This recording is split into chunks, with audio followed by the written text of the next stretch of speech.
I sat listening to about a dozen people talk about how they were going to persuade their city council to take a course of action.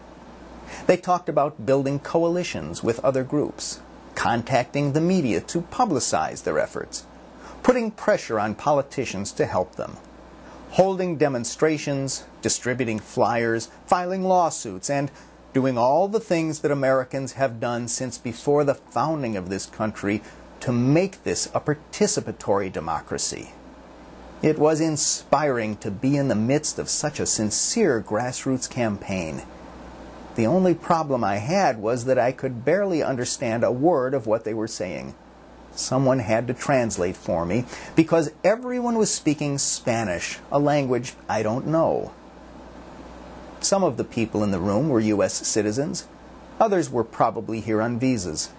Some may have even been here illegally.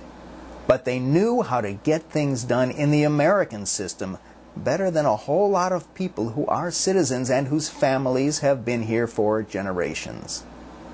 The issue they were dealing with was the discrimination they have been experiencing at the hands of the local police.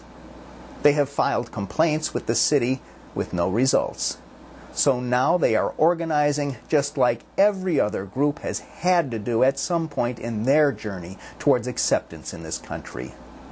Listening to them made me feel more strongly than I have felt in a while that our country will survive as a democracy.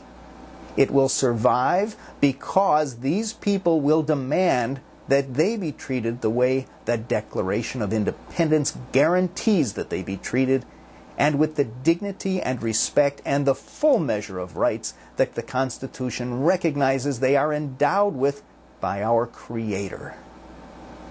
It is fashionable in some circles these days to decry that we have become a nation of entitlement, where everyone feels they have things coming to them. The truth is, that is exactly what this country is supposed to be. A nation where everyone is entitled to the same treatment by the government. Of course, our country has seldom lived up to that promise. So throughout history, people have had to organize themselves in whatever language they happened to speak to make sure they get the treatment the laws promise them. It is a shame that the people who are discriminating against these gentle folks weren't in the room with us. They might have realized that they have nothing to fear from this latest bunch of immigrants. They would have seen people who work hard to support their families, who want to fit in with their non-Hispanic neighbors. They would have heard people who want nothing more than what every other immigrant group has wanted. But the police who oppress these people and the others who oppose their quest for equality weren't there. So the group will take their message to the police, and to the city council, and to the public, and ultimately they will prevail. Because despite the bigotry and fear that never seems to completely disappear from our society, the mass of Americans still hold the truth to be self-evident that all men are created equal, and that the whole purpose of America is to be a place where that equality and freedom will flourish.